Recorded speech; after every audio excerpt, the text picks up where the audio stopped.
Bueno, pues nuevamente bienvenidos. Desde el Museo de Arte Contemporáneo le damos la más cordial bienvenida al seminario Aprendiendo sobre Arte Contemporáneo a través del arte y los museos americanos, programa educativo el cual es posible gracias al apoyo del Consulado General de los Estados Unidos en Monterrey. Me permito presentar en esta segunda sesión un complemento de la lectura del currículum del maestro Pablo Helguera. Bueno, el maestro Pablo Helguera es un artista, pedagogo cultural y escritor radicado en Nueva York. Su trabajo se centra en temas que oscilan entre la historia, la pedagogía, la sociolingüística, la etnografía, la memoria y el absurdo, que trata mediante formatos variados como la lectura, las estrategias de exposición en museos, la performance, la ficción. Y bueno, el maestro Helguera ha expuesto en bienales como La Habana, en Manifesta 11, entre muchas otras, en diferentes instituciones como el Palacio de Bellas Artes de México, el Museo de Arte Reina Sofía en Madrid, Royal College of Art en Londres, Hall en Zurich, en el MoMA, PS1 y Brooklyn Museum en Nueva York, en el Tokyo Metropolitan Art Museum, entre muchos otros espacios culturales. Y es autor de múltiples libros, entre los que destacan Manual de Estilo de Arte Contemporáneo, Art Tunes y Manual of Contemporary Art Etiquette, y bueno, en versión tanto en español como en inglés. Nuevamente, Pablo, bienvenido. Muchas gracias. Es un placer estar con ustedes otra vez. Voy a compartir mi pantalla. Para ustedes, aquellos de ustedes que me acompañaron, que nos acompañaron la sesión pasada, hablamos acerca de algunos conceptos introductorios a lo que es el arte contemporáneo. Como les platiqué la vez pasada, esta breve charla, que pues, nos dura una hora, así como la pasada, tiene como objetivo el comunicarles diferentes tipos de temas, temáticas, problemáticas que son comunes en la práctica del arte contemporáneo hoy en día. De manera que en vez de tratar de narrarles la historia entera de 70 años o 100 años de arte moderno y contemporáneo, pues nos enfocamos en conceptos específicos que caracterizan eh, el quehacer del arte contemporáneo. De manera que, bueno, hoy hablaremos de tres conceptos, tres ideas primordiales: originalidad, concepto y experiencia. Em, Comenzando con el tema de la originalidad. Em, el, el arte, como ustedes sabrán, cuando uno habla acerca de arte, se habla mucho acerca del tema de lo que es original, ¿no? Si una obra es importante, si una obra es relevante, es en parte, o se piensa, porque es original, porque presenta un concepto nuevo que nos ayuda a repensar lo que es el arte. Eh, em, Uno se opone o bueno, o por lo menos el tipo de arte que se considera como la repetición de diferentes tipos de acercamientos de otros artistas, se suele denominar derivativo, o que deriva de discusiones ya previas o existentes. En términos de eso, se valora como una obra, digamos, quizá menos relevante al discurso contemporáneo, como lo sería una obra, al contrario de una obra que está presentando un concepto nuevo. Por supuesto, claro, la originalidad es un término escurridizo y complejo que los artistas del siglo XX-XXI han abordado y han tratado de entender. Cuando hablamos de originalidad, creo que es importante pensar más que nada en la obra de Marcel Duchamp, que es el artista francés, que se considera en cierta manera como el padre del arte conceptual y uno de los artistas más importantes del siglo XX. En un proyecto bueno, en una obra que él hizo como para participar en una exposición en Nueva York en 1917, él envía como obra básicamente un orinal, que es este objeto que existe ya en el mundo comercial, lo firma con un nombre imaginario, Armut, y lo envía como si fuera su obra. Esta obra, como se imaginarán, de 1917, incluso hoy, bueno, causaría cierto revuelo. El hecho mismo de que el artista no tocó la obra más que para firmarla, se convirtió en un gran debate. Lo que Duchamp nos está diciendo al mostrar la obra es que la manufactura misma de la obra es un proceso externo y no necesariamente relevante cuando estamos pensando en arte, en una obra importante de arte, que es decir, es el contexto mismo de la presentación de la obra lo que constituye parte de la obra, no ya necesariamente el hecho de que alguien haya estado en un taller fabricando, manejando o haciendo una obra. Uno puede pensar también en otro tipo de disciplinas de arte en los que el artista no está haciendo su obra físicamente, como un arquitecto, por ejemplo, ¿no? Pero estos son el tipo de preguntas con las que nos presenta Duchamp. Duchamp desarrolla un concepto que él denomina el ready-made, un objeto listo para usar, o bueno, que en español lo llamamos el objeto encontrado.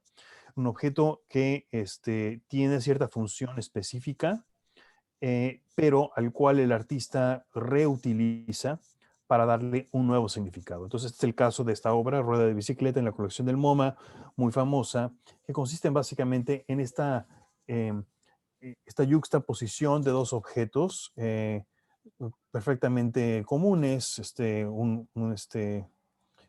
bueno, este banco y una rueda de bicicleta que Duchamp une. Duchamp es asimismo un artista muy involucrado con el surrealismo, un movimiento que surge en Europa en los años 20 y que busca mucho encontrar las relaciones del subconsciente con el arte. Y André Breton, que fue el fundador del surrealismo, hablaba que el surrealismo es este encuentro de objetos inesperados, que es precisamente lo que Duchamp hace en su obra. Pero al hacer este tipo de proyectos, Duchamp, digamos que inventa el concepto mismo del ready-made. En los años 60, bueno, claro, no le estoy narrando una historia del arte para nada, pero estoy dándole solo los ejemplos de cómo artistas utilizan esta noción del objeto encontrado y de la originalidad para presentar su obra. Esto ocurre de nuevo en los años 60 con el artista Andy Warhol, que se conoce como uno de los exponentes principales del arte pop, quien en Nueva York en 1964 presenta esta obra, que es básicamente una caja de madera, pero que tiene impresa la marca de un jabón en aquella época bastante poco conocido, el jabón Brillo. Es como si uno pusiera no sé, una caja de jabón Roma o X, bueno, de un detergente como obra. Claro, esto generó, como se imaginarán, también un gran revuelo. Pero lo que estaba haciendo Warhol era realmente tratar de contrarrestar diferentes ideas de lo que era el arte en aquel momento. La noción de que el arte tenía que ser, por ejemplo, un cuadro abstracto o una cosa geométrica. Y él, en vez de eso, lo que hace es hacer referencia directa a lo que es la cultura popular en Estados Unidos y en el mundo. Y hacer referencia también al mundo comercial al que el mundo del arte estaba completamente separado, ¿no? Entonces, es a través de este proceso, el artista hace lo que nosotros llamamos apropiación. El concepto de apropiación se refiere al acto del artista de tomar un elemento que existe en el mundo, pero que no está declarada como arte, y declararlo como arte. Se jala, digamos, el modelo de la caja Brillo, dentro de una galería y lo presenta como una obra de arte. Y entonces es lo que nos hace reflexionar acerca del mundo como como un ambiente en el que podemos encontrar el arte en cualquier lugar, ¿no? Y esta noción de apropiación es muy común entre los artistas ya de la posguerra, desde Warhol, bueno, desde Duchamp en adelante, ¿no? Otro ejemplo de artistas que utilizan la apropiación y referencia al arte popular es Jeff Koons, artista americano que se vuelve conocido en los años 80 y que también utiliza elementos que llamaríamos kitsch, que son como arte popular, arte no necesariamente considerado como las bellas artes, para realizar esculturas y otro tipo de obras. En este caso, él hace estas esculturas inspiradas en los famosos perros salchicha que uno hace con globos que uno puede, que bueno, en las fiestas para niños uno puede ver constantemente, ¿no? Em, y claro, por supuesto, artistas como Kunz, como Warhol, como muchos de ellos, em, confrontan temas relacionados a derechos de autor que se vuelven muy importantes bueno, al confrontar la manera en que las imágenes se utilizan en el mundo eh, común y corriente. Un caso muy interesante conectado con Kunz fue una obra que él hizo, una escultura, que él le inspiró directamente en una postal que él había visto en un aeropuerto, de la postal que están viendo está a la izquierda, de un fotógrafo que se llamaba Art Rogers. Era una postal perfectamente, digamos, que, inofensiva, divertida, de una pareja de personas con perritos, ¿no? Entonces le ocurre hacer una escultura con estos perritos eh, y la muestra en Nueva York, ¿no? Posteriormente, bueno, en la Galería Sonnabend, posteriormente el fotógrafo Art Rogers demanda a Jeff Koons, le hace una demanda legal a Jeff Koons por robarle su derecho de autor, argumentando que el Art Rogers le había robado, Koons había robado a Rogers la imagen de la fotografía. Y esto se convirtió en un pleito legal muy importante sobre derechos de autor, porque se argumentaba, bueno, o al menos Kunz, al lado de Kunz argumentaba que ellos simplemente habían utilizado una imagen de este fotógrafo para hacer una reinterpretación y hacer un comentario acerca de lo que ellos consideraban como kitsch, o etcétera. El color, los comentarios, los perros pintados de azul, representaban una especie de extensión tanto conceptual como física de la imagen original. Sin embargo, el juez en aquel caso le dio la razón a Rogers y Rogers ganó la demanda por casi $1 millón contra Kunz. Pero el pleito legal ejemplifica la manera en que el arte conceptual y el arte de apropiación confronta este tipo de situaciones. Es un tema muy interesante porque el, el debate de qué representa lo original y qué representa una interpretación es algo relativamente subjetivo.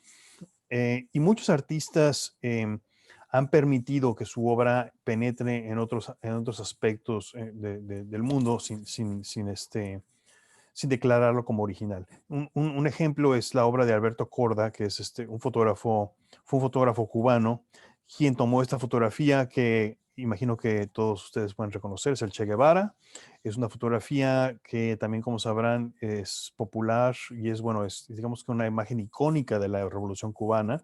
Fue tomada en 1960 y se ha utilizado en millones y millones de formatos, en pósters, en imágenes, en todo Cuba uno puede ver esta imagen, en playeras, etcétera, ¿no? Y de hecho, bueno, hasta cierto punto nadie sabía realmente o se preocupaba de quién era el autor de esta fotografía. No fue sino, realmente en lo personal, yo no estuve muy consciente de quién era el autor de esta fotografía hasta el año 2005, cuando Corda mismo vio la utilización de una imagen del Che en un anuncio del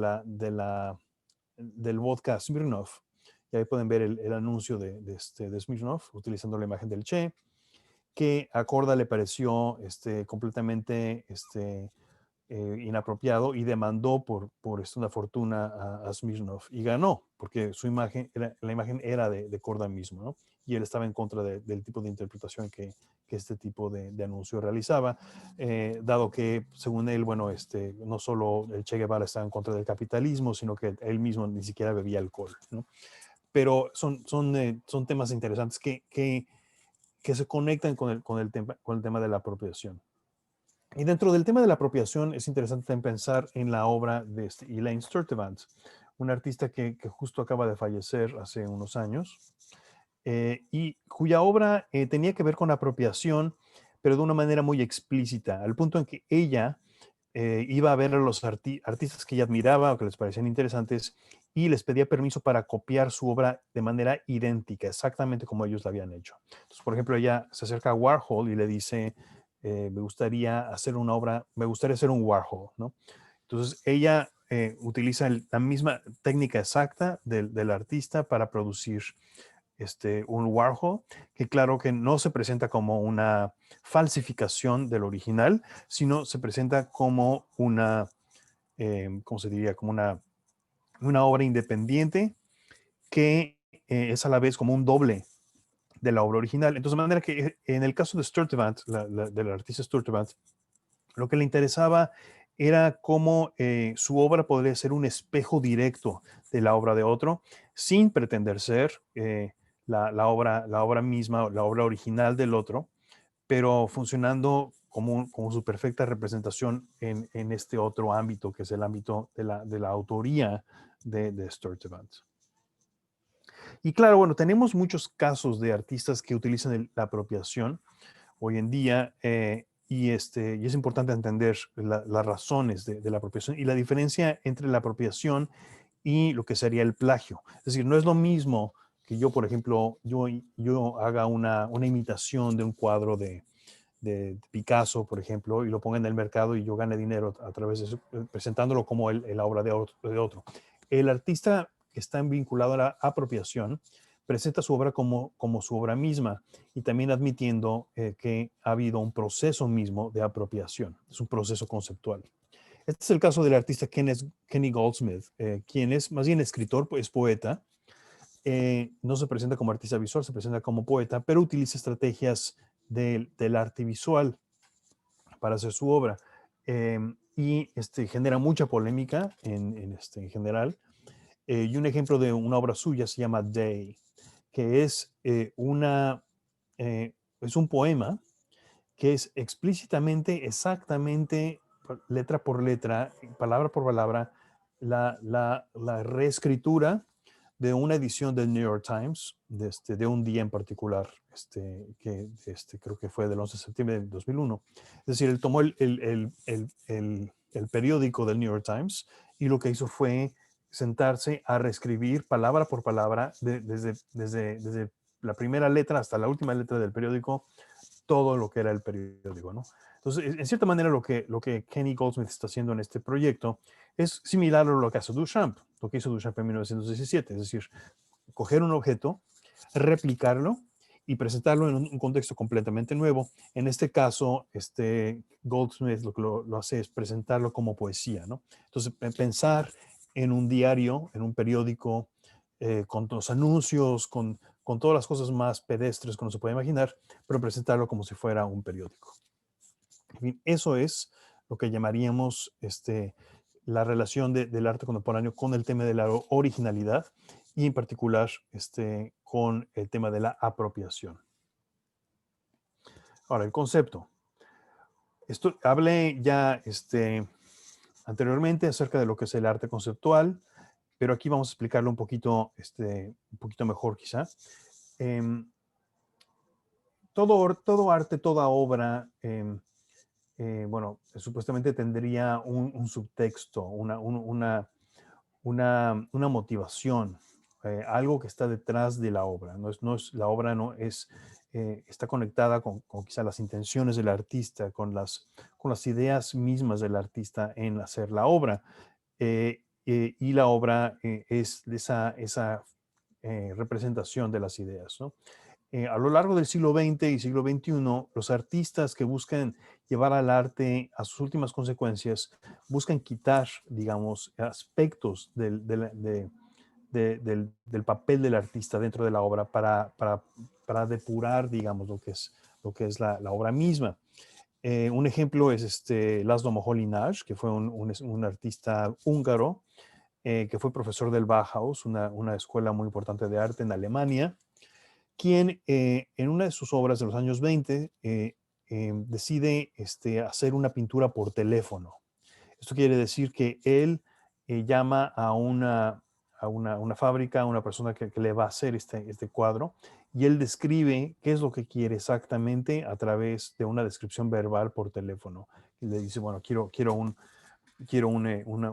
objeto que sea de este tamaño, que tenga una barra roja de estas dimensiones en la parte de abajo, que tenga una barra negra en la parte izquierda. Es decir, como si uno no pudiera ver, simplemente hiciera una descripción absolutamente verbal del objeto. Y esto es lo que llamamos un cuadro por teléfono. Que bueno, en aquel momento, en los años 20, parecía como algo muy divertido, pero en realidad es la primera instancia en que un artista hace una obra de manera remota, y una obra a su vez que no fue hecha por la mano misma del artista, ¿no? Algo muy común del siglo XX, bueno, algo muy común del siglo XXI hoy en día, ¿no? Em, entonces, el arte conceptual, digamos que se origina de una negación acerca de las convenciones de lo visual, de las convenciones de la creación misma del arte. Eh, Esta obra quizá es muy, muy conocida para muchos de ustedes. Es una famosa pintura de René Magritte, el pintor belga vinculado con el surrealismo, quien en 1929 hace esta pintura con esta imagen de una pipa con el texto Ceci n'est pas une pipe. Esto no es una pipa. Lo cual es, claro, una representación enigmática, ¿no? Diciéndolo, esto que estás viendo no es lo que estás viendo. Es decir, el arte es mucho más que una mera representación visual, ¿no? Es también una forma de pensar, es una forma de reflexionar acerca de la realidad. No solo estamos representando realidad, estamos diciendo algo acerca de esa realidad, ¿no? Entonces, la pintura se llama, por supuesto, La traición de las imágenes. Y bueno, en los años 60, el arte conceptual en sí es cuando se gesta de una manera más explícita. Es decir, los artistas que yo mencioné, como Magritte, como Moholy-Nagy, como Duchamp, no hablan de arte conceptual, hablan de otras cosas, pero no es sino en los años 60 cuando el término arte conceptual realmente emerge, ¿no? Y hay varios artistas de esa generación que comienzan a reflexionar directamente con estos antecedentes, como el ejemplo de Joseph Kosuth, este artista americano conceptual, quien en esta obra, que se llama Una y tres sillas, nos presenta básicamente lo que se considera como, digamos, la primera, una de las imágenes icónicas del arte conceptual. La idea es mostrar una obra que consiste en una silla cualquiera, sacarle una fotografía a la silla esa, luego colgar la fotografía a escala de la silla, al lado de la silla, y luego colgar del otro lado una definición de diccionario de lo que es una silla. Entonces, en esta obra, Kosuth nos está dando casi como una especie de manifiesto de lo que es el arte conceptual. Es decir, es el objeto, luego es la representación del objeto, y luego otra representación del objeto, que es básicamente nuestra idea de lo que es un objeto. Es decir, lo que es el objeto, es nuestra definición de lo que es una silla. Entonces, estas tres cosas son representaciones de una idea, de la idea misma de una silla. Lo que es importante es la idea de la silla, pero la representación es, digamos, secundaria. Estamos aquí viendo tres representaciones de la misma cosa y nos presenta casi como un tríptico, como esta variabilidad de lo que es una idea, que es básicamente algo lo más básico, lo más sencillo, que es una silla. Y así como el artista o los artistas tratan de llegar, digamos, a lo que es el meollo del asunto, de lo que es la representación del objeto y el objeto como idea, tenemos artistas que se enfocan en el momento mismo, que es el proceso mismo de declarar el momento en que se está haciendo la obra, casi como la obra conceptual. El artista japonés Onkawara convierte esta reflexión en su obra entera, haciendo una serie de obras que se llaman date paintings, obras fechadas, en que consisten en pinturas que contienen exclusivamente la fecha en que se realizaron.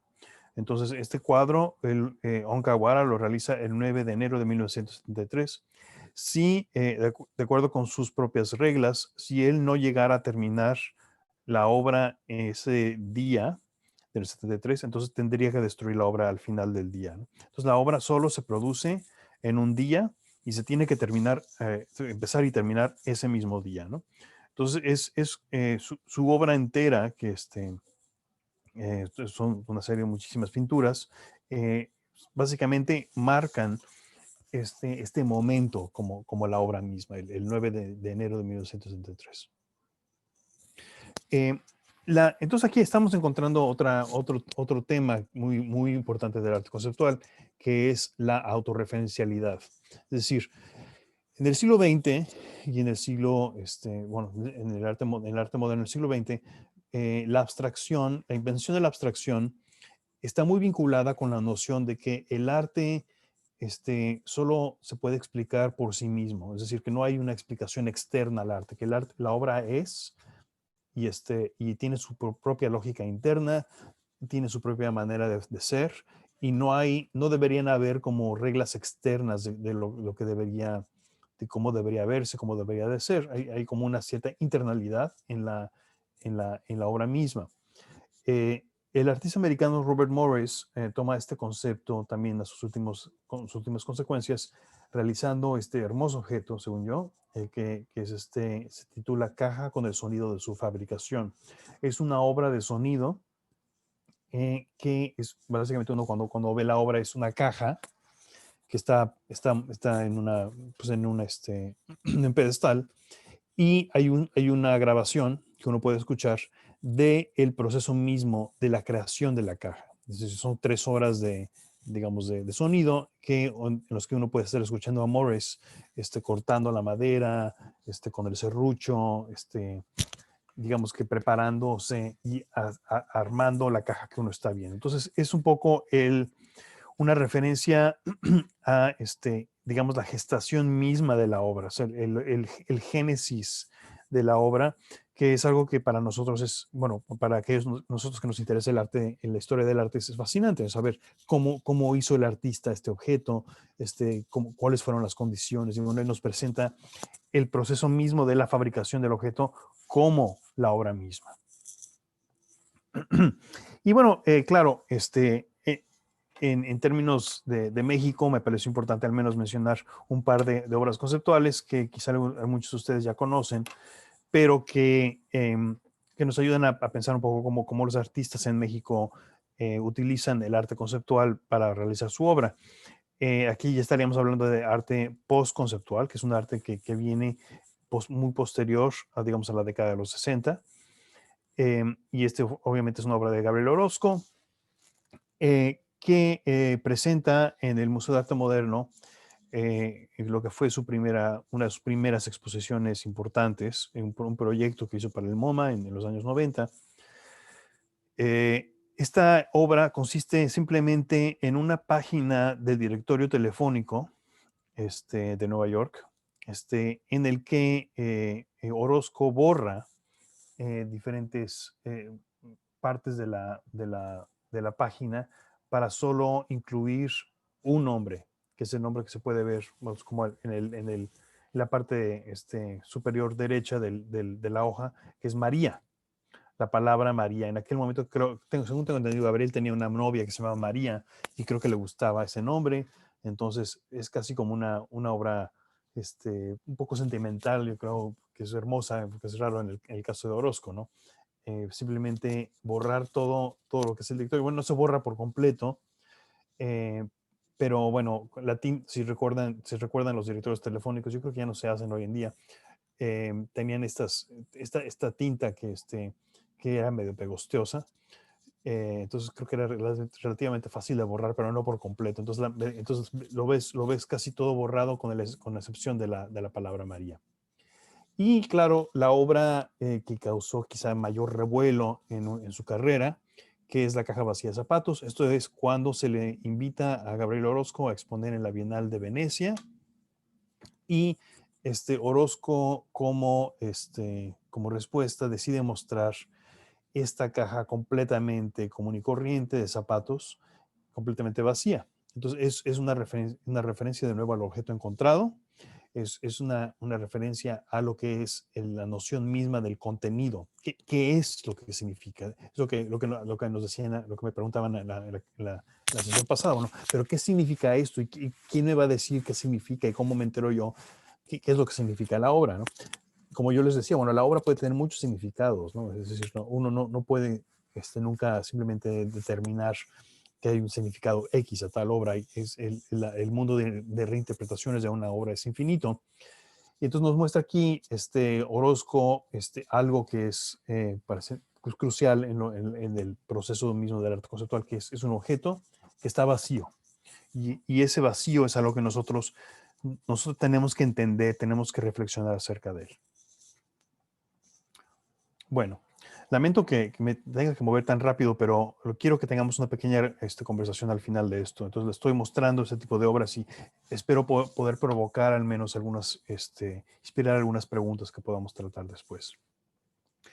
En mi introducción al arte contemporáneo, suelo dejar la experiencia, el tema de experiencia al final, porque me parece que es algo que, bueno, obviamente está vinculado a todo, pero que está muy vinculado también con lo que llamaríamos el performance art, que es el arte acción, el arte que es que jala a un espectador a un momento vivencial, que es muy del aquí y del ahora. Y quisiera ponerles unos ejemplos de tipo de obras de tipo vivencial, de tipo de experiencia y de inmersión que provienen del mundo de las artes visuales. Primero es importante anotar que, claro, no estamos hablando aquí de teatro, no estamos hablando aquí de danza, y sin embargo en las artes visuales hay una extensión natural de lo visual a través de lo conceptual para hacer un tipo de arte que se puede vincular con el teatro y con la danza. En el principio del siglo XX no existía un término para eso. Hoy lo llamaríamos performance art. Pero hay ejemplos, por ejemplo, en 1922, este artista Oskar Schlemmer, que era un artista alemán, quien era también profesor de la escuela del Bauhaus en Alemania, que era gran artista, dibujante, diseña una especie de ballet geométrico que fue presentado en el Bauhaus y que se llamó el ballet triádico. Y como ejemplos como se encuentran en varios lugares. Em, esto creo que lo vamos a tratar de tocar al final del día, al final de la charla, porque bueno, creo que nos va a tomar un poco de tiempo. Pero, perdón. Em, em, pero bueno, solo quiero mencionar aquí a Kurt Schwitters, un artista también de un alemán de la generación de los artistas que forman el movimiento Dada, quien utiliza elementos callejeros, sonidos que él escucha en la ciudad para producir su obra, ¿no? Y este tipo de integración de los sonidos urbanos de un lugar lo titula Ursonate y lo escribe de la manera que uno puede ver a la derecha, en el que básicamente está en una grabación que es maravillosa, se pone digamos, a cantar, narrar los sonidos urbanos, convirtiéndolo en una composición. El sonido, la tecnología, lo que sería el avance de la modernidad es, por supuesto, algo que le fascina a los artistas de principios del siglo XX. Claro, en este momento, desde principios del siglo XX, estamos viendo avances inmensos en la tecnología. Comienza, bueno, obviamente comienza el teléfono, el fonógrafo ya existe, eh, y bueno, se inventa el automóvil. En fin, hay diferentes cosas que están ocurriendo en la ciencia que es de gran interés a los artistas. Los futuristas italianos, a principios antes de la Primera Guerra Mundial, se interesan mucho en en esos temas y utilizan o integran, digamos, a su obra, tanto en la pintura, en la escultura y otros elementos, elementos de la tecnología para incorporarlos a su obra. Este es el caso de Luigi Russolo, uno de los futuristas italianos, quien en Milán decide hacer un concierto de sonido. Y es como un concierto de ruidos. No estamos hablando ya de una composición musical en la tradición occidental tradicional. Estamos hablando de una composición de ruidos de diferentes tipos, ¿no? Pero de nuevo, es una manera de incorporar la vida urbana dentro de la obra misma. Em, y bueno, aquí pongo a Yves Klein, esto es mucho después, pero son artistas que utilizan, comienzan a utilizar ya lo que se comienza a llamar el performance, el arte de acción para presentar su obra. Esto lo que ven acá es, imaginamos un ejemplo de una fotografía falsa en el que el artista se presenta como saltando de un edificio hacia el pavimento. Se llama, a Yves Klein le fascinaba la noción del vacío. Entonces él se presenta con esta imagen saltando a lo que bueno, parece ser un suicidio total, ¿no? Pero claro, obviamente sabemos que esto no ocurrió porque, bueno, Yves Klein no se murió, no continuó trabajando, ¿no? En la generación de los años 50 en Estados Unidos, aparece un artista que según yo es quizá el artista más importante del siglo XX, por la manera en que él ayuda a repensar lo que es la noción misma de la composición y lo que es la noción misma del arte. Este artista proviene no de las artes visuales, sino del mundo de la música. Es el artista, el compositor John Cage, quien comienza, influido por la obra de Schoenberg y la obra de varios compositores del siglo XX, de principios del siglo XX de vanguardia, y comienza a realizar composiciones con piano preparado, es decir, cambia los aspectos y los elementos del instrumento para realizar sus composiciones. Y en lo que se considera, digamos, una obra crucial para el siglo XX, para llegar a las últimas consecuencias de su exploración, hace la obra 4 minutos 33 segundos.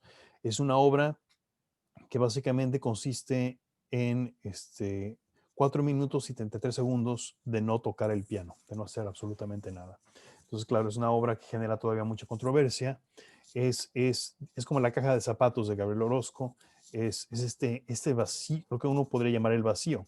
Ahora, Cage estaba en contra de ese tipo de interpretación de crear el vacío, porque para él lo que esto consistía era en la creación de un espacio de 4 minutos y 33 segundos, en el que durante la interpretación cualquier sonido que ocurriera en ese lugar conformaría parte de la obra, ¿no? Entonces no estamos hablando de la obra como algo que fue con cosas explícitamente que se deben de hacer, sino con la creación de un espacio de escucha dentro del cual cualquier sonido, que puede ser un carro que está pasando, o podría ser alguien estornudando, o podría ser una mosca que esté zumbando por ahí, todo eso constituiría la versión de ese momento de esta obra. Entonces, lo que nos está diciendo con este tipo de gesto conceptual es que la obra no tiene que ser necesariamente una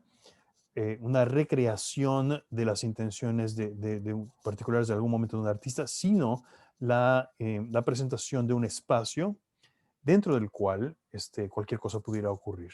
El artista tiene como función, más que nada, generar ese marco de referencia dentro del cual existe la obra. Y bueno, Cage tuvo muchísima influencia en los artistas del siglo XX,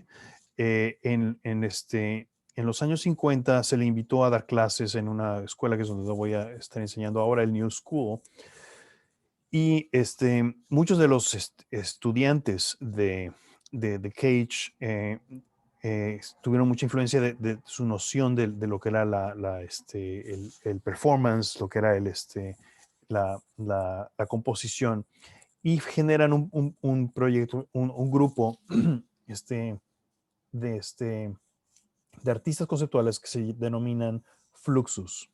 El el grupo em, es liderado por George Masiunas, que es un artista que vive en Nueva York, pero él genera una especie de red de artistas en todo el mundo, artistas en Europa del Este, en Japón, en otras partes del mundo para realizar sus obras, que son por lo general diferentes tipos de composiciones conceptuales.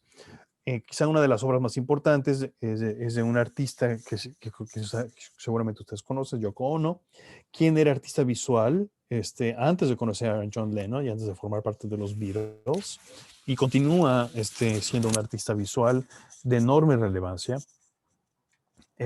con una obra que ha tocado tanto en los términos de la política como del feminismo.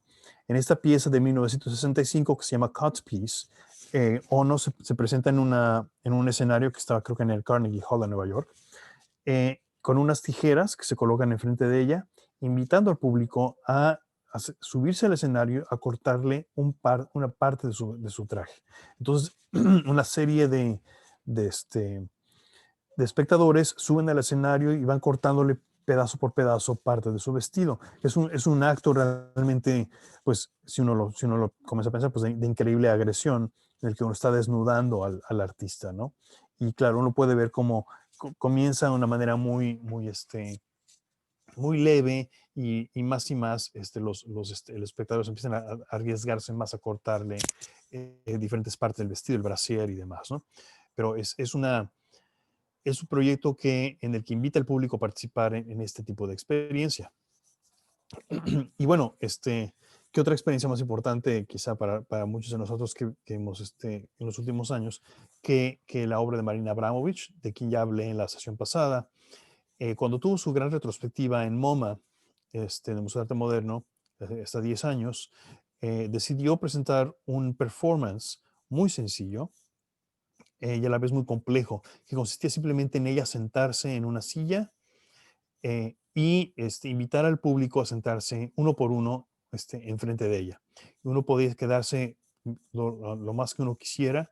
La artista estuvo sentada en esa silla a todo lo largo de la duración de su exposición, que fue como unos 3 meses. Ella llegaba, se sentaba, abría el museo y nunca se levantaba de la silla en todo lo largo de la duración de que estaba el museo abierto, que serían las 8 horas.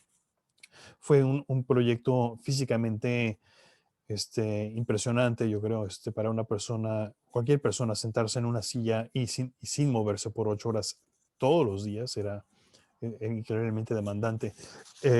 Y fue una obra muy poderosa en la que ella simplemente miraba en silencio a la persona que estuviera sentada enfrente de ella. Em, el performance como experiencia digamos que ha ido pasando por otros momentos en el que los artistas se cuestionan cómo se puede construir esa experiencia. En los años 90 emerge un grupo de artistas, más o menos de la generación de Gabriel Orozco, como Rikrit Tiravania, que es un artista tailandés, em, pero nacido en Buenos Aires, cuya obra consiste básicamente, o al menos al principio de los años 90, cuando comencé a trabajar, consistía en servirle comida o cocinar para el público en las galerías. Entonces él hacía pad thai o cualquier tipo de cocina que fuera más común de su origen, y la experiencia en la galería, básicamente sentarse con el artista a comerse el pad thai con arroz y demás, ¿no? Entonces era como una sensación muy distinta de lo que es la experiencia de una galería. Claro, cuando uno va a un museo, uno puede ir a la cafetería, pero la cafetería no se considera como parte del arte. En este caso, la obra misma de Rikrit no es ni siquiera algo que uno pueda ver digamos, colgado en las galerías, es la experiencia de estar con él comiendo pad thai. Y claro, el tipo de obra de muchos artistas en los años 90 no solo se limita, digamos, a la experiencia de comerse el arroz con el artista, sino adquiere dimensiones políticas, ¿no? Muchos artistas feministas, hacen obras que consisten en congregar públicos para debatir cuestiones. En el caso de Susan Lacy en Los Ángeles, en Oakland, en California, en los principios de los 90, ella realiza un proyecto que se llama Code 33, donde invita a diferentes adolescentes de un barrio afroamericano en Oakland a reunirse en un estacionamiento con la policía, con quienes habían tenido muchas tensiones. Entonces genera una especie como de conferencia o simposio o encuentro entre la comunidad afroamericana de varios barrios y la policía para confrontar sus perspectivas de los problemas que ellos confrontan. Y bueno, otro ejemplo, aquí estamos hablando de artistas que son, yo llamaría de mi generación, en el que la experiencia como arte también se trata de definir también en términos políticos y de otras maneras. Y tenemos artistas como John Rubin y Don Welensky, quienes generan este tipo de experiencia, obra que llamaríamos obra de interacción social. En su caso, consiste simplemente en alquilar un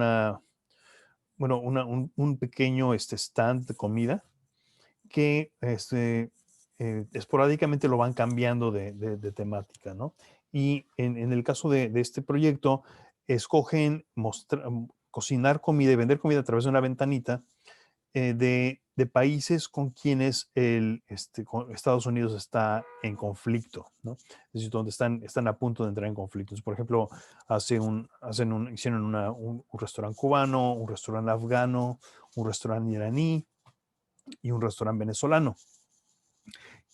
Como parte del proyecto, uno entra y pide comida y bueno, funciona como cualquier otro restaurante con un cocinero que sabe cocinar ese tipo de comida. Y al recibir la comida, uno recibe envolturas que tienen entrevistas e información acerca del país del cual uno está comiendo. No solo uno se educa, digamos, en base a lo que es la comida misma del país, sino que empieza a conocer la vida de las personas que viven en ese país, que realmente son personas como cualquiera de nosotros, ¿no? Es una manera de humanizar al enemigo y, digamos, contrarrestar este proceso internacional digamos, de presentar al otro como un ser inhumano al que se debe destruir. Entonces es una manera como a través de conexiones culturales, tratar de ayudar al público a entender la humanidad de una sociedad que si bien podría estar sufriendo de una dictadura, o de injusticias sociales o políticas, es una sociedad como igual de valiosa que la nuestra. Y bueno, creo que con eso termino la presentación, porque quisiera que pudiéramos tomar un momento para preguntas para preguntas. Sí, mira, creo que aquí ya están enviando algunas. La primera pregunta es, ¿el bow puede ser considerado arte performance por aquello que los movimientos del cuerpo cuentan una historia sobre el andamiaje queer y la marginación de las personas trans, gay, etc.? Perdón, ¿el bow? ¿El qué, perdón? El bow. ¿El baile? ¿El bow? Ah, el bow, sí, ok. Entonces, que si se puede contar como performance. Ajá, puede ser considerado arte performance. Bueno, mira, la definición de lo que es el performance es básicamente bastante abierta, pero en general lo que, bueno, el performance está ligado a al mundo de las artes visuales. Entonces está ligado a conceptos vinculados a las artes visuales. Entonces, cuando hablamos de teatro o de danza contemporánea o experimental, hay que considerar la manera en que estos gestos, este tipo de prácticas están vinculados con sus respectivas historias. Entonces, el término performance en inglés es particularmente complejo porque performance significa también ejecución, ¿no? Representa la presentación como arte en vivo. Entonces, claro, en ese sentido todo es un performance, ¿no? Todo es arte en vivo, ¿no? Pero lo que es más importante es tratar de fijarse la manera en que el performance como performance art se vincula con estos conceptos relacionados a las artes plásticas, a las artes visuales. Y es lo que nos puede permitir hacerle una lectura más interesante acerca de la obra y entender el tipo de referencias que está realizando. Tenemos por aquí. A lo largo de la historia, el arte solo se convierte en arte cuando los expertos lo legitiman. Antes eran los salones o museos. Hoy se podría decir que son las casas de subasta y no tanto estos espacios culturales, no tanto los museos, sino las casas de subasta las que legitiman el arte. Bueno, la legitimación de una obra no depende de un museo, no depende tampoco de un crítico, no depende de nadie en particular. Es decir, el arte es arte cuando el artista determina que es arte, ¿no? Entonces nadie nos puede decir cuando algo ya sí finalmente puede ser arte. No es que uno esté solicitando permisos de ningún tipo, ni que a uno le den una credencial de que ahora sí eres artista, ¿no? Es decir, eso no es... Eso no importa. Solo lo que es más relevante es la manera en que ciertos tipos de arte, ciertos tipos de obra tienen mayor influencia o digamos que impacto en una comunidad. Entonces, lo que se podría decir que sí es un tipo de validación es la manera en que este tipo de ideas llegan a pegarle, digamos, a todo un grupo de personas, ¿no? Entonces, incluso si alguien dijera, esto no es arte, y bueno, tenemos infinitos ejemplos del mundo de la censura, de gobiernos, de la iglesia, de diversos gobiernos o de personas que digan, esto no es arte. Eso realmente no importa porque a fin de cuentas, si lo que se ha hecho, si la obra tiene ese tipo de impacto en la comunidad, ese impacto será inevitable, ¿no? Entonces yo creo que cuando pensamos en arte nos enfocamos demasiado en términos de quién le está dando permiso al artista de que sea artista o de que sí se vale o que no se vale. Eso no importa en absoluto. Eso no tiene la menor importancia. Lo importante es la influencia y la relevancia que va a tener esa obra dentro de una comunidad en particular.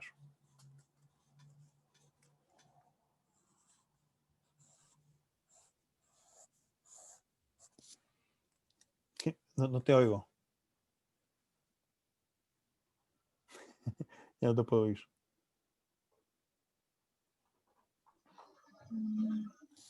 Así, adelante. Ya te oigo, sí. Okay. ¿Cuál crees que son los dogmas del mundo del arte que no permiten su propia evolución? ¿Las dos qué? Los dogmas del mundo del arte que no permiten su propia evolución. Por ejemplo, producción and consumption versus communality and democratization. Bueno, creo que vivimos, y eso creo que esto es digamos que un patrón que siempre se ha ejercido a lo largo de los años, en el que las generaciones nuevas traen ideas nuevas, ¿no? Que por lo general no son aceptadas por la generación que es dominante, ¿no? y esto lo podemos ver en términos culturales, no solo en términos artísticos, ¿no? En todos sentidos, ¿no? Los jóvenes traen nuevas ideas, aquellos que están en control ya digamos, de los aparatos institucionales deciden o no aceptarlas o se oponen a ellas, y llega un momento en el que ocurre una transición en que esa nueva generación finalmente consigue, digamos que se logra imponer en términos de su nueva estética, sus nuevas ideas, y comienzan un proceso mismo de ellos convertirse en la generación, lo que se llamaría el establishment, o sea, lo que es los establecidos, los institucionales. Entonces hay un proceso de institucionalización que eventualmente vuelve a la generación nueva entre la generación vieja, y luego viene una nueva generación que vuelve a desafiar a la vieja generación. Entonces, estamos siempre en un proceso continuo de rebelarnos ante lo que la generación anterior ha hecho. Entonces, es importante también entender al arte como este proceso de constante regeneración y cuestionamiento de las ideas que se han presentado antes. Entonces, claro, claro, ante la pregunta de qué es lo que lo limita es pues la inconsciencia de este proceso, es decir, la idea de que existen ideas fijas o permanentes acerca de lo que podría o debería ser el arte, porque eso, digamos que ignora o impide entender que estas ideas siempre se están regenerando, siempre están cambiando. O sea, nunca hay un límite de esto, ¿no? Estoy leyendo aquí otra pregunta que dice, ¿se puede decir que el arte contemporáneo se legitima por sí mismo, crea un discurso hegemónico abandonando los discursos clásicos? ¿O hay un estallido de discursos en el arte contemporáneo y cada discurso legitima lo artístico según el momento?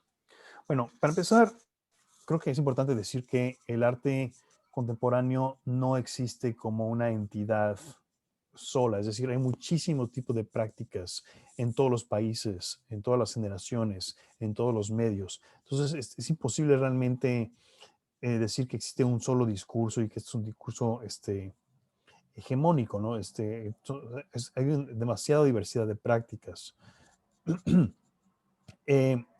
Pero sí hay una... hay una gran diferencia entre lo que es lo contemporáneo y lo clásico. O sea, lo clásico es básicamente lo que estamos hablando lo que hablaba del siglo XIX. Y entonces, la manera en que se enmarca este tipo de discursos está basada en estos referentes en los que he hablado. O sea, los artistas que trabajamos hoy en día, tenemos que estar conscientes de que existió Duchamp, tenemos que estar conscientes de que existió John Cage, tenemos que estar conscientes de que existió y existe el arte conceptual, la apropiación, que existen este tipo de desafíos y retos a las nociones de belleza y originalidad. En fin, todo este tipo de cualquier tipo de acción que tome un artista requiere tener, para que tenga, bueno, para que pueda dialogar con el contexto del arte, es entender el contexto está. Es decir, uno no puede ignorar el contexto en el que algo ha sido realizado. Es como tratar de escribir el siguiente capítulo de una novela sin haber leído la novela, ¿no? Entonces, claro, imagino que uno podría intentar simplemente, uno puede intentar encerrarse en un cuarto y hacer cualquier tipo de arte que quiera. Y claro, en teoría ese arte puede ser interesante, ¿no? Pero el arte no opera en base a a funcionar como islas, como seres, digamos que independientes, aislados unos de los otros. Es un diálogo entre artistas, es un diálogo entre prácticas, y a través de ese diálogo se van generando nuevas ideas.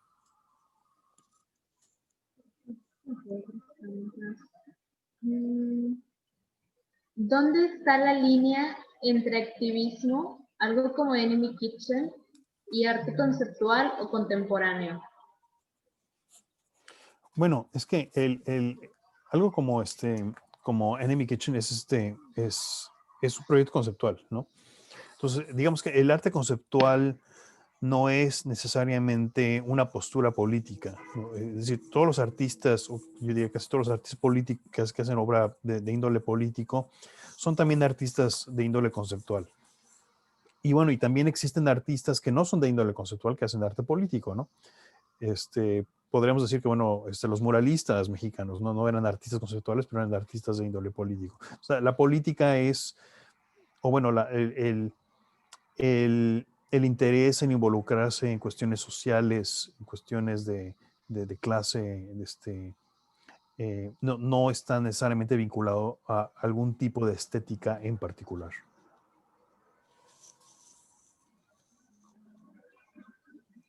Creo que hay varias por ahí sobre diferencias del arte conceptual, pero una que es esta última que nos enviaron, al arte actual se le puede seguir llamando conceptual. Lo que quisiera saber es si ya ha habido una ruptura con el concepto del concepto, o si seguimos estando en esta misma línea del arte, o cómo se le denominaría al arte actual, si es que ya tiene una nueva denominación. Bueno, el arte, bueno, creo que debo repetir aquí, o sea, es importante no dejarse llevar por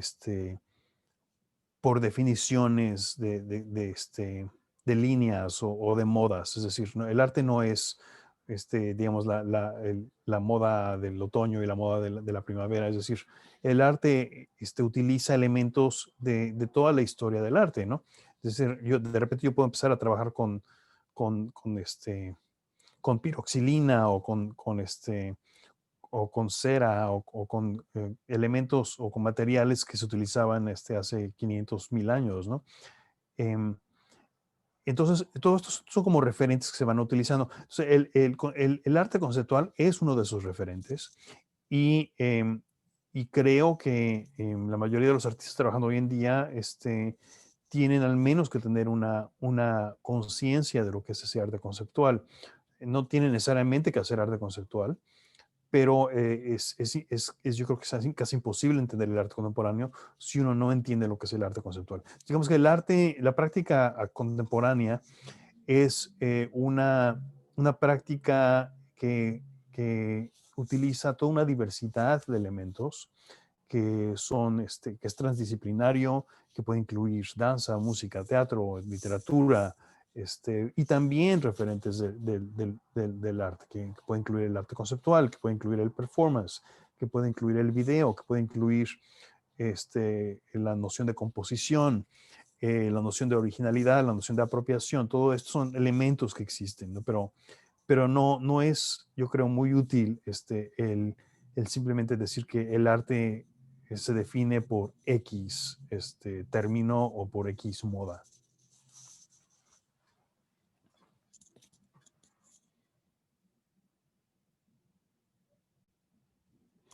Aquí estoy leyendo esta pregunta. Si pensamos el arte desde un producto que nos genera dinero, no creo que haya otro lado por donde pensarlo. Hay ciertas dinámicas para que algo sea comercializable como tal y sinceramente no creo que sea algo malo. Creo que las necesidades de la época nos orillan de alguna manera a jugar entre ambos polos, buscando un equilibrio y queramos o no, es necesario involucrarnos en darnos cierta visibilidad. Bueno, según entiendo este comentario, bueno, sí, efectivamente, bueno, el arte, el arte que se realiza con el objeto exclusivamente de ganar dinero, bueno, a mí en particular no me parece particularmente interesante, porque claro, si ese es tu primer interés, creo que hay maneras más eficientes de ganar dinero. Y el mercado del arte, a veces, como también lo mencioné la sesión pasada, es un poco irracional. Es decir, ¿cómo es posible que nosotros podamos vender o comprar una obra en 450 millones de dólares, ¿no? Mientras que otra, como el arte conceptual de John Cage, pues es invendible. Pues la noción de 4 minutos y 70 segundos no lo puede comprar ni vender nadie. Es una idea, ¿no? Yo podría, digamos, comprar la partitura de 4 minutos y 70 segundos, pero bueno, eso no es, no, la obra es mucho más que eso. Entonces, el pensar en el mercado como la medida del arte, y esto es algo que yo se lo argumenté a Evelina Lesper en una carta que le escribí yo a ella hace como 6 años. Es decir, el tratar de entender el arte a través del mercado es como tratar de entender la biología marina a través de la industria de cruceros. Es decir, no nos ayuda a entender al arte a través del dinero. Es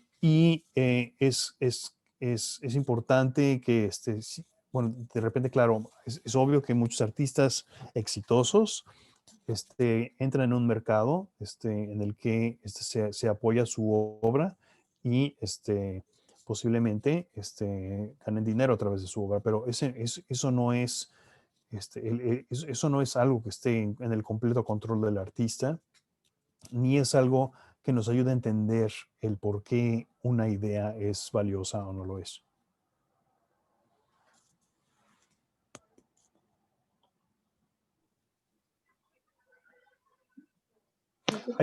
Aquí hay otra pregunta. ¿Hay alguna línea o concepto definido entre el arte conceptual y el arte de la apropiación? ¿Cómo podría diferenciarse? Bueno, la apropiación es una estrategia del arte conceptual. Entonces no hay, es decir, el proceso, el arte de apropiación es un tipo de arte conceptual. Entonces realmente no hay una diferencia entre una cosa y la otra, ¿no?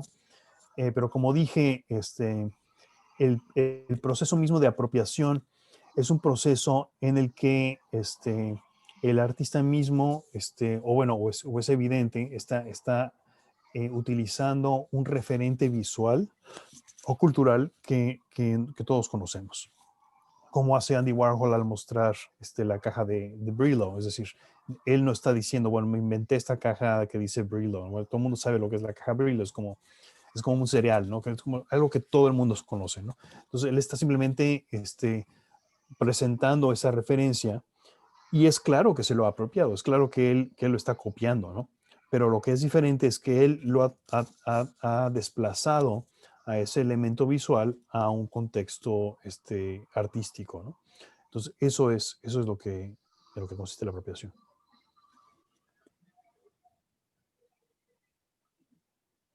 Creo que podemos cerrar con, se pudiera decir que todo arte se vuelve en performance en el instante en el que cruza hacia la esfera social, ya que busca resolverse en lo público. ¿Existe el arte sin el público? Bueno, estas son dos preguntas filosóficas. Yo diría que no, ambas. Es decir, el arte, existe un término que decimos lo performático, es decir, lo que se vuelve algo que parece performático. Pero si una obra no es un performance, si una obra no se pensó como un performance, lo más probable es que o sea, no se pueda seguir concibiendo como un performance fuera del artista. Es decir, es decir, es como si yo dijera, bueno, esto es una pintura, pero si yo la saco si yo la saco de la galería y la quemo, entonces ya es un performance, porque pues yo la convertí en un performance.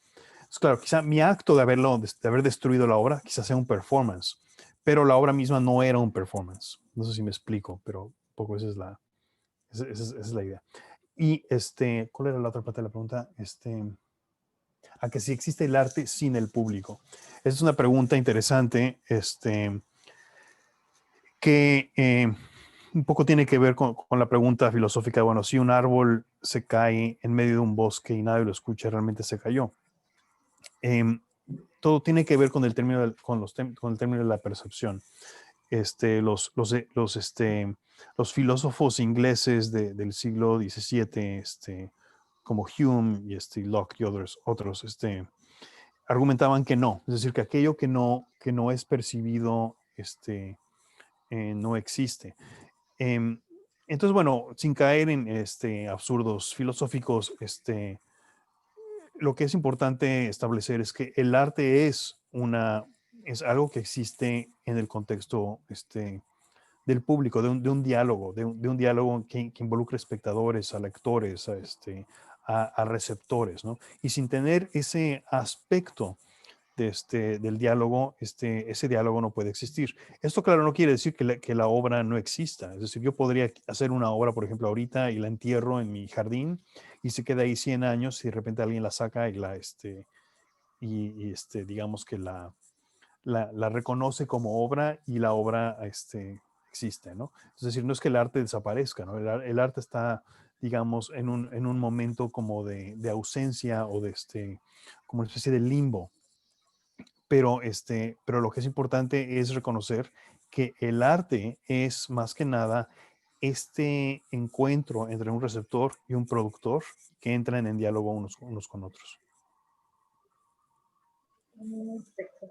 Bueno, si quieres, antes de que cerremos, la última, en el área académica, ¿cómo puedes alentar a los estudiantes a crear una obra de arte cuando hay obras que no requirieron esfuerzo de hacerse, entre comillas? Bueno, esto es un problema que, claro, tenemos siempre bueno, enseñando arte, ¿no? Es decir, lo que hay que entender es que el esfuerzo no representa necesariamente el esfuerzo físico, ¿no? Es decir, John Cage no invirtió mucho esfuerzo físico en hacer 433, ¿no? De manera misma en que Einstein no tuvo mucho esfuerzo físico en escribir MC2, ¿no? Pero lo que hay que entender es qué es lo que está detrás de haber escrito esas letras, de haber concebido esa idea, ¿no? Entonces, lo que es importante es tratar de entender el pensamiento, el contexto estético que conllevó a esa conclusión. O sea, no estamos viendo solamente la obra como la conclusión, estamos tratando de entender el contexto que la generó. Y claro, es posible que el esfuerzo pueda ser de toda una vida, de haber invertido toda la vida física en hacer un objeto, o el haber pensado por muchos años una cosa y luego presentarla como algo total. Entonces, creo que es importante en términos del arte conceptual, pensar acerca cuál es el contexto que subyacente de lo que se produjo.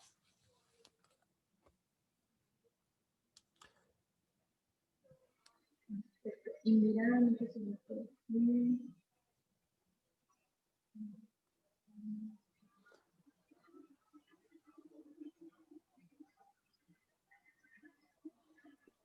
Tenemos, Hola, buenas tardes. Bueno, creo que nos podríamos quedar pues toda la tarde dialogando pues con el maestro Pablo Helguera. En nombre del Museo de Arte Contemporáneo de Monterrey, quiero dar las gracias, así como en nombre del Consulado General de los Estados Unidos en Monterrey, por estas extraordinarias 2 sesiones en donde abordó 5 enigmas del arte contemporáneo, mismas que estarán disponibles para su revisión si alguno de los aquí presentes desea pues repasar, retomar las palabras que se reflexionaron tanto en la sesión del pasado lunes 16 como la del día hoy 18 de noviembre. Nuevamente, muchas gracias, Pablo, por estar aquí en Marco con nosotros en Monterrey. Esperamos tenerte pronto de manera presencial. gracias Gracias. a ustedes, fue todo un placer y bueno, pues mucha suerte con todo.